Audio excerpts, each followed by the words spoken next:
যোৱাকালি আবেলি 4মান বজাত নগাঁৱৰ পৰা আহি এয়া কাজিৰঙা মাজভাগ পাইছিলোহিহে।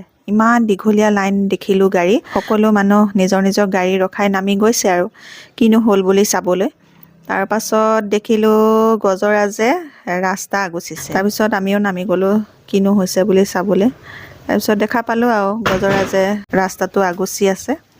তাৰপিছত আৰু অকণমান বোলে ভিডিঅ' কৰি ৰাখোঁচোন, দেখিবলৈ মানে বৰ ভাল লাগিলে। এইফালে দেখিছেনে, এই জংঘলে পানীৰ মাজে মাজে এনেকৈ লাইন পাতি পাতি হাতীৰ জাক এটা আহি আছে। এয়া গণেশ বাবা ৰাস্তাটো এনেধৰণে পাৰ হৈছে, মানে সিপাৰলৈ যাব আৰু মাজত দেখিছেনে অকণমানি পোৱালি এটা, হাতী পোৱালি এটা, চাগে আজিৰ পৰা 5-6 দিনমানৰ আগতহে জন্ম হৈছে নেকি, একেবাৰে সৰু। আৰু যে এই পোৱালিটোক যে মাজত সোমাই ইমান ধুনীয়াকৈ প্ৰটেকশ্যন দি লৈ গৈছে আৰু ইমান ধুনীয়া লাগিলে দেখিবলৈ।